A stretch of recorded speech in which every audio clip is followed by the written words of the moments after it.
very, very beautiful morning to you. You're welcome to Sports Talk on Atlantic Television Network. My name is Kingsley Emmanuel. Very, very happy, of course, to be here this morning to bring you up to speed with the latest revolving around the beautiful world of sport. Top on our menu this morning, Handball Federation President pledges grassroots growth in handball. And of course, coming in from other sports this morning, the Tigers coach Rena Wakama set for new job. And of course, in football, Anfield rose as Madrid visits for UEFA Champions League clash. There's a bit more. We'll be yours after the short time out. Stay with us.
You're welcome back. Steve Sports Talk on Atlantic Television Network. Joining me this morning is Emmanuel Michael. Good morning to you, Mike, and welcome to the show. Thanks for having me this morning. Glad to be here. All right, let's quickly take a look at handball this morning as the president of the Handball Federation of Nigeria, Mr. Jibri Saldu, has said the continued growth of handball in Nigeria will take a new dimension from the grassroots through the zonal representatives airing out the federation. Audrey, who said this over the weekend at the finals of the Lions Grasshoppers handball legend on the 15 boys and girls handball championship in Enugu, said that the goal of the board of the Handball Federation of Nigeria is to increase the discoveries of players from the grassroots and nurture them from age zones of the federation. What do you make of this approach, from the new president of the Handball Federation? I think for me, grassroots sport development is the way to go because when you don't take intentional plan towards developing the game right from the grassroots level, then there is no way we can possibly grow in the game. So I think it is the right approach, but then beyond just the rhetorics, he must also be ready to do the practical aspect of the talking. It is good to, marshal out great ideas on how you want to chart a course forward as you take, center stage in the aim of affair. But then beyond the talking, can we actually see the working on ground? And that is where Nigerians and sport followers is going to, of course, take his word serious. But at this point, it is good that he's, taking this bold initiative that you want to develop the game right from the grassroots level, which is key to, of course, hunting proper talent. Because if you don't catch them young, then it becomes very difficult. We now depend on foreign based players that whenever we are going for competition, if we don't have the foreign-based players, then it will look as though that we are handicapped. So for me, I think grassroots development of handball is key towards sustaining a long legacy for a team if we truly want to be continental beaters. All right, let's see how it goes. The Secretary General for the Commonwealth Handball Association also seek collaboration with the states in organizing grassroots competitions, just as he praised the organizers led by the Southeast Zonal Representative on the Handball Federation Board, Chief Emmanuel Osawa, for the foresight in coming up with the competition.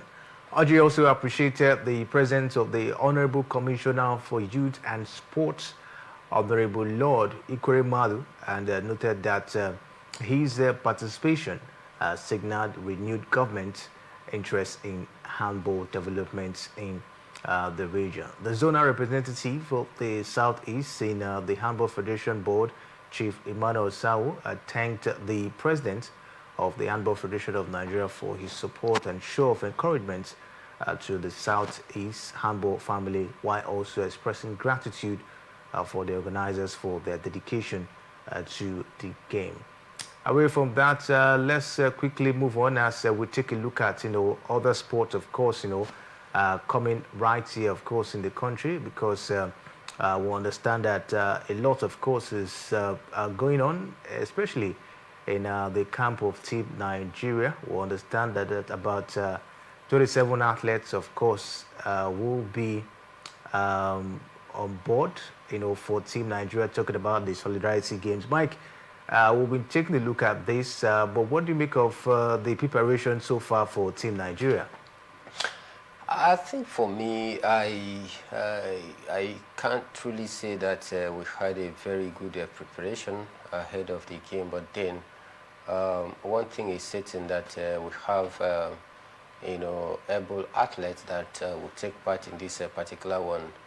I think out of the 21 games, we'll be taking part in 7 of all the games, and the key of participation is in the world of athletics, which you have an advantage. And I think just like the Honorable Bukola Olakpade stated his statement, that the aim is not just to, of course, go out there for jamborees, but to also prepare the team ahead of the Commonwealth Games, but to also, take a look at the logistics aspect of the game and how the organizers are able to get it right, and probably we're also going to replicate that. Don't forget, the next National Sport Festival is just by the corner, and of course, Nigeria will also want to have a very hitch-free organization. So going out there to garner knowledge from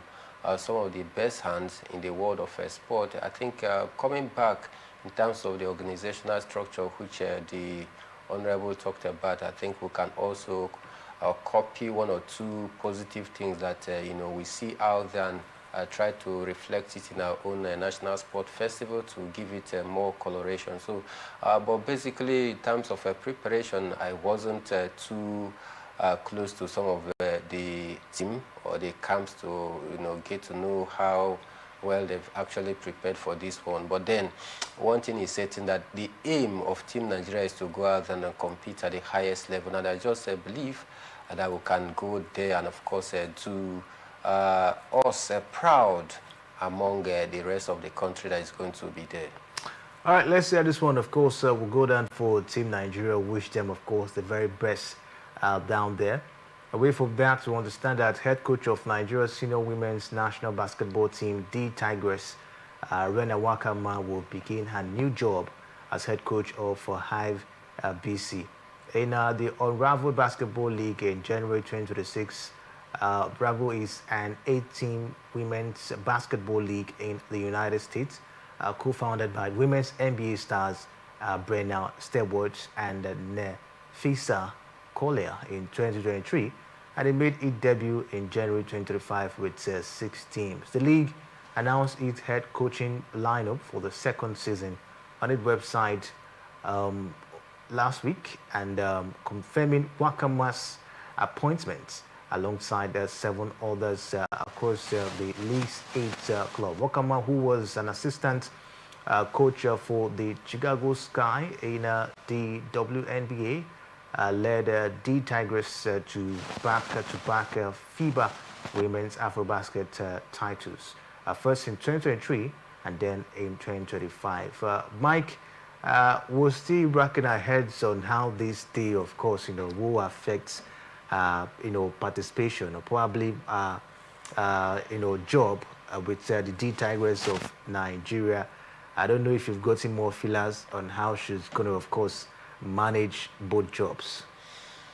I think she has also been an assistant coach of the Chicago Sky, even before taking over the job of the Nigerian senior national team, talking about the D Tigers, and she was still able to combine those jobs effectively, in that in her first outing with the national team as a coach, despite a short period of time when she was appointed, but then she was still able to deliver on the mandate, which is taking the team out there and won in her first appearance, and then also replicated the same feat by also leading the same team again to win yet another goal. So I think she's already used to it.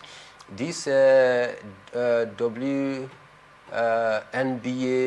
team is just more like a team that was formed together by ex-women basketball stars, a few years ago, and made it debut just a few years ago. It just aimed at bringing some of the best young talent together, not more like the real women NBA.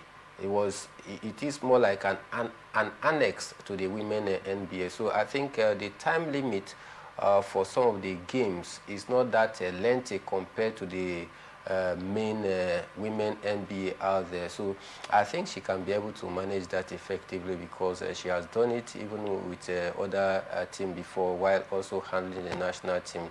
It's just that the pressure that comes with you delivering in your first mandate, because this is going to be her first out in the competition, and before a team could employ, it means that they have the belief in you. If you go out there in your first outing and you perform poorly, then there must be a question mark. But then, like I said, I think she has gotten used to the pressure of manning dual roles of being a senior national team coach and then a club side coach out there in the United States of America. But then one thing is good is that she's not going to, begin the job this year.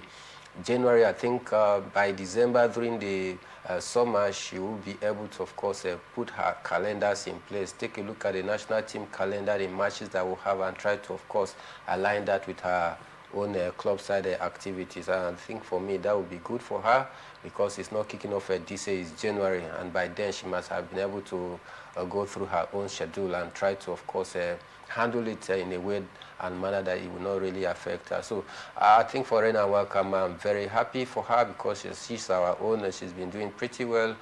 And we just pray that she goes out there come next year and get a job done.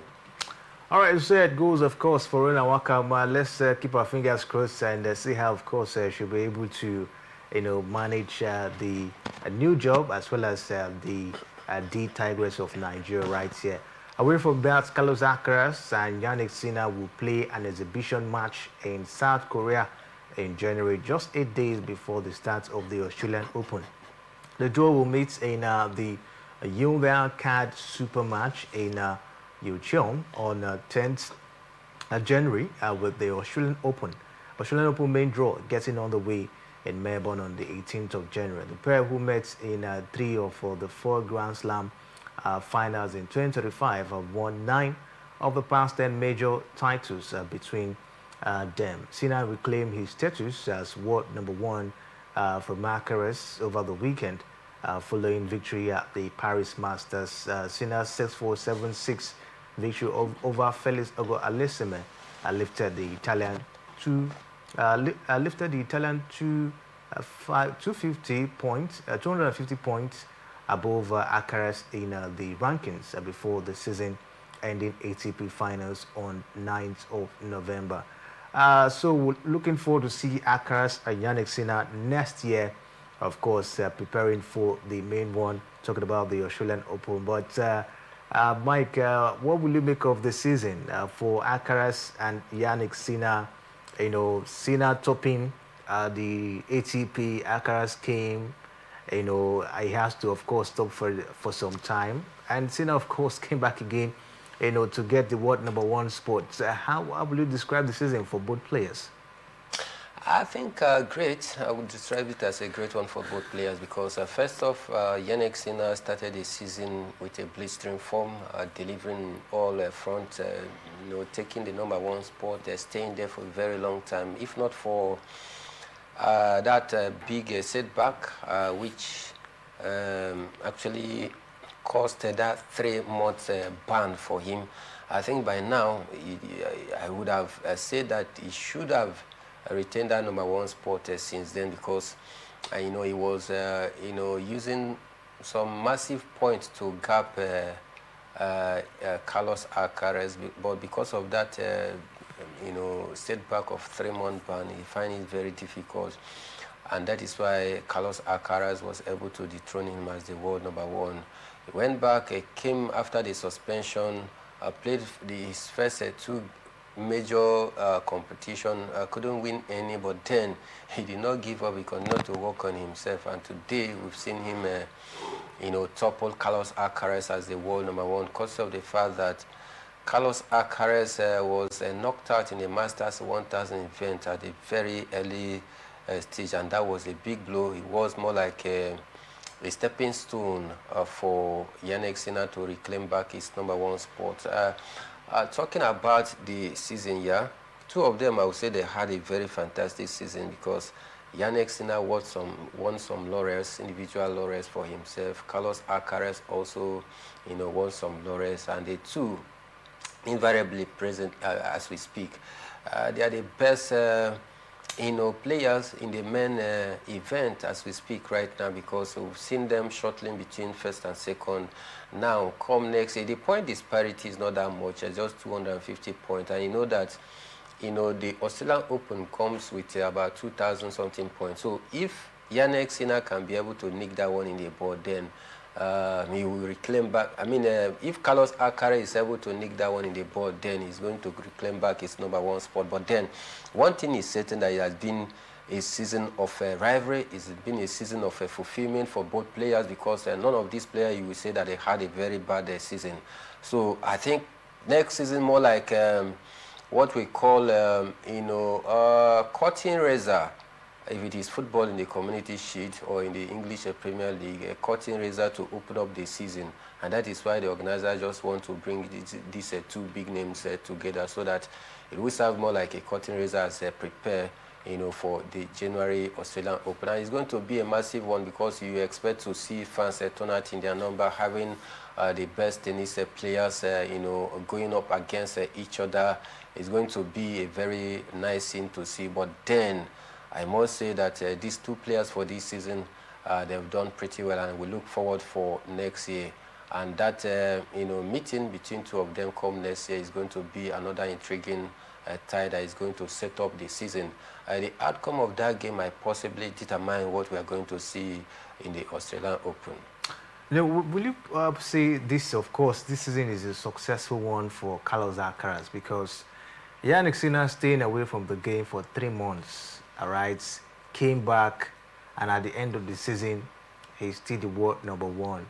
Will you say this is a successful season for Alcaraz, knowing the fact that, okay, the absence, he would have possibly utilized the absence of Jannik Sinner, all right, we understand, yes, he actually gained the #1 spots, and then at the end of the day, he has to drop to second position, and Sinner, of course, they are getting that #1 spot today once again. Taking a look at it, will you say there was a little bit of laziness from the side of Alcaraz, and will you also say the season was a successful one, looking at the fact that he has every opportunity, possibly, to have maybe at this point in time be the world #1, this season? I said he had a very good season because finishing the season with about 2 or 3 trophies and also finishing second, just 250 points away from Jannik Sinner that toppled him. It's not a bad season for him. I wouldn't say laziness because there are other players as well that are also coming up, and this is why he had to. He was knocked out very early in the Masters 1000 event. So I will not really say that he was lazy because if it was lazy, then I don't think he should have been able to win 2 or 3 titles before this season and finishing second on the log. It's just a part of the game that you cannot always have it your way sometimes. And for Jannik Sinner, you just need to also, give him kudos for what he's done so far because being away from the game for 3 months, yet you still come back to reclaim #1 spot before the year or the season comes to an end. He must be given that thumbs up. He has been very consistent, if not for that setback. But for Carlos Alcaraz, I will repeat and re-emphasize that he had a very successful season. All right, sir. What do you make of it, Alcaraz? You think, of course, he has a successful season, looking at the fact that he had a good chance, maybe to have be the world #1 currently, or maybe even done more than Jannik Sinner this season. At this point, of course, let's take a look at some interesting stories coming from football. We understand that Nasarawa United technical advisor Boas Mangut has commended his players despite the defeat to Rivers United. The Solid Miners fell 1-0 to the hosts in a March the 11 encounter at the Adokia Emesimaka Stadium in Port Harcourt. It was Nasarawa United's second consecutive defeat in the Nigerian Premier Football League, and the Lafia club dropped to second position on the table following the loss. Mangold refused to blame his players, instead commended them for their efforts. Second consecutive defeats, for them in the Nigerian Premier Football League. You think redundancy, has started setting in at this point in time because it started very well this season. They topped the league table, and now they suffered their second consecutive defeat. Do you think this is a sign that Nasarawa United do not have what it takes probably to maintain top position in the MPFL? Defeat and loss is part of football. You cannot always, get it correct. Sometimes you might just face 1 or 2 challenges, and this is the time for Nasarawa United to, of course, face the reality on if truly are there for the title contention or are there title pretenders. One might say it's too early to say, but then we have about 38 games to play in a season. 11 has gone down out of that 38 games. So we are remaining 20-something games to go. So I will not say that redundancy setting, like in the game of football, it's either you win, you lose, or you draw. And this is the time for them to, have a real reality check on the team. But I must also commend Mangut for not blaming his players, because a coach coming out to the media to why the big stick or blame his players sometimes cause a division, in the dressing room. Why? Because players will feel, belittled. That confidence level is going to reduce if your player begin to blame you for any defeat out there. You don't really have that confidence again, because there is this tendency that will be more extra careful, while on the pitch of play, and you cannot really express yourself and do what you love doing with the ball, because you are being too careful for the coach not to blame you yet again. So it just, a bad day for them it was last weekend, though they fought gallantly. They had a couple of opportunities as well. Playing away from home in the Nigerian Premier Football League, you know how difficult it is, especially playing against one of the contender for the league, talking about Rivers United. It's not an easy one. They lost narrowly, just 1-0. But then a loss is a loss. But the coach had to take some positive from that game, in that he commended his players for fighting so hard. I just believe that Nasarawa United are going to pick up from there. It's a reality check on them if they're truly a title contender. But then, don't forget, they still have one outstanding games. Abia Warriors, that are topping the league table right now with about 21 points. They have played one more game than Nasarawa United. So if Nasarawa United get to win their next game, which is their standing game, then I can tell you that they are going to reclaim back their position, because they have more goals advantage than Abia Warriors. So we just wait and see. But for me, it is not a sign of redundancy. All right, so at this point, we'll take a break. When we return, we'll take a look at all the interesting stories coming from the beautiful world of football. Stay with us, right back.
You're welcome back to the Sports Talk on Atlantic Television Network. My name is Kinsley Banner. Of course, Emmanuel Michael is here, and we're bringing you the latest revolving around the beautiful world of sports. Still talking football this morning. Wikitory's technical advisor, Adu Maikaba, has described Sunday's goalless draw with Barrow FC as a positive result for his side. The Bauchi Elephants extended their unbeaten streak to 2 games following the stalemate. Maikaba's side outplayed their hosts in the game but were let down by poor finishing. Barrow's goalkeeper Yusuf Mohammed also denied the visitors with a couple of good saves. The gaffer said it was important that his team claim a point from the game. Wikitories will host Niger Tornadoes in their next game this weekend, and we'll see how that one, of course, will go down for them. But away from that, let's talk about the CAF Champions League, as the road to African football glory has officially begun, as the Confederation of African Football unveiled the 2025 and 2026 CAF Champions League group stage draw yesterday in Johannesburg, South Africa. 16 of all the continent's finest clubs are set to battle for supremacy. And for Nigeria's Rivers United, the journey begins with a mountain to climb after being placed in one of all the toughest groups of the competition. Making their first ever appearance in the CAF Champions League group stage, Rivers United have been drawn into what fans and pundits are already calling the group of death. The Port Harcourt side faced a daunting lineup featuring defending champions Pyramid FC, CAF Confederation Cup holders RS Bekene, and Zambia's Power Dynamos, all season campaigners with proven continental pedigree. So, huge one, as it stands for River Supers. So many persons do not believe that River Supers, of course, will be able to qualify from this particular group since we saw this one, yesterday. What's your take, on this group for Rivers United, Mike? I think it's an interesting group. I won't say it's a group of death. It's an interesting group because you have to take a look at the group B, C, and D as well. They also houses some of the continental legs clubs right here in the country. So Rivers United find themselves in a very competitive, group. And there's one thing about you finding yourself in a group that seems to be very competitive. All right, if you can be able to pull through from that group, then the possibility or the chances of you going far in such competition is very high. Why? Because you've played among the best within the group. But if you play, average teams or teams that you think that you are way far better off, then that level of you preparing to, of course, play the big teams will not be there. But when you play the big teams at the up initial, then it means that your momentum is going to be high if you pass that very group, the next level, and head to the next level. It becomes very easier for you. But if you play average team, and you cross over to the next stage, it becomes very difficult because that is where you are going to meet the real tough team. So for me, I think it's a very healthy group. I won't say it's a group of that, though they have the reigning champion, which is a Pyramid, won their first CAF Champions League last year. All right, we also have RS Bakene, the current holder of the second tier of the CAF organized competition. We have Dynamos, another very strong side that have been very strong in the continent. They are well renowned name when you talk about the continent of African football club side right here. So I think it's a very healthy group that they find themselves. I was listening to the coach of the side talking about Finidi George shortly after that draw. He said that it's a good one for the boys, and his boys have been waiting for this opportunity to showcase their talent, and it's going to be a good one for them to, of course, show the stuff that they are made of.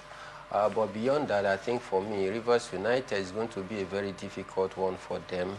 All right, without saying that it's a very good one that they find themselves in a very competitive group, but then I think their inexperience is going to probably cost them a lot because This is the first time they are getting into this stage, all right? So it's going to be a very tall mountain for them to climb, coming up against some of the best teams.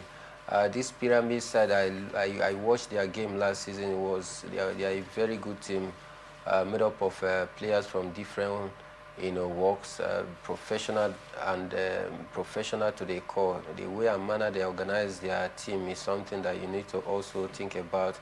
Talk about RSA Bakane. These are, household name when you talk about African club side football here. They've been very consistent in the continent for the last 8 years right now. Then Dynamos, they are another continental force to reckon with. They haven't won the CAF Champions League, but they've been present in a few years right now. So this actually, you may want to say it is a little bit of an edge over Rivers United that, are just getting to this stage for the very first time. And if you take a look at the squad depth of Rivers United, you cannot truly say that they have that serious squad depth, more like a like-to-like replacement. And in terms of goal scoring, Rivers United have been found wanting, in goal scoring. And when you are heading to such a continental competition, you need to have legs that know how to put the ball behind the back of the net, because sometimes you might not be good defensively, but you are good attack-wise. The more goals you score is the more better for you, because if you outscore your opponent, it means that you have won the game. So that is my fear for Rivers United. The squad depth and their lack of goal-scoring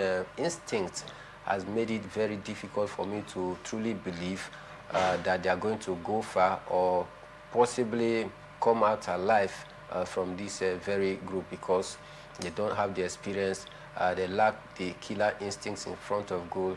Then the squad depth is not really there. These are some of the challenges I think Rivers United are going to face. But then football sometimes is not just the way we analyze it on on screen. It goes beyond that. It's about the determination of the players and coaches. If they truly want to, of course, write their names in gold, it begins from here. All right, let's see how it goes for Rivers United. For me, I think really a tough one, a tough group, you would say, for them. Let's just see if, of course, they'll be able to come out, successfully in that one. Now, CAF announced that the group stage matches will take place between November 24th, 2025 and February 2026. The quarterfinals and semi-finals are slated for April 2026, while the two-legged final will be played on May 30th and June 6th, 2026. The winners of the Champions League will then face the Confederation Cup champions in the 2026 CAF Super Cup, completing Africa's club football calendar. So we'll see how this one, of course, will go down for Rivers United. Away from that, Super Eagles head coach Eric Chell is set to meet with the Nigerian Football Federation Technical Committee this week to finalize the list of invited players and conclude preparations ahead of the 2026 World Cup African playoffs. Nigeria will take on Gabon in the first semi-final of the playoff on November 13th. A win will see the Super Eagles face the winner between Cameroon and DR Congo in the decisive final encounter slated for November 16th. So Eric Chell set to meet the Nigeria Football Federation to conclude on the players to be invited for this playoff. How do you expect, or how do you think, Eric Chell, should possibly, of course, go about in the quality of players, of course, they invite, in this particular one? I think there's no need for me, for Eric Chell, rather to start twerking the team selection. You should stick with the last team that triumphed over their opponent right here, 4-0, talking about the Benenoas. This is not time for for Eric Chell to start doing the trial and error method by bringing in new players into the squad. He should not try that. So I will advise him to stick with the same squad that he used to prosecute the last game against Benin Republic. back here in New York, which gifted them that 4-0 lead. Victory rather. So I just hope that all the players are going to be fit, and he has some good news that some of the players that got knocked, some knock during that game are back in their respective club side action over the weekend. So for me, I think it's a plus. The likes of Samuel Chukwueze, all right, we saw him make some cameo appearance, and so if I must advise Eric Chell, I possibly tell him to stick with the squad that he used in the last game against Benin Republic, because that is the way to go. We have the Super Eagles presently, they have 3 games to clinch their World Cup ticket. All right, now that their destiny is in their own hands, unlike what it were when they were sandwiching between the Blue Sea. Now that they have their own destiny in their hand, there should be no room for errors, no room for mistake, no room for gambling. The idea of meeting with the technical committees, I'm not really comfortable about it, because sometimes the technical committee, after doing their own analysis, might try to, deduce or deduct 1 or 2 players out of the squad that Eric Chell might possibly present, which is not going to be a good one. I don't know the reason why. Maybe for them to collaborate and see how they are going to invite those players. The technical committee, what really are they going to tell Eric Chell to do, to give him new rules, to give him new players, or suggest what? So I think that is the angle I'm not really satisfied. I'm just thinking that Eric Chell should pen down his list and send to the NFF. They do the scrutiny. The technical committee will go through it. If there is any infraction, then they let him know.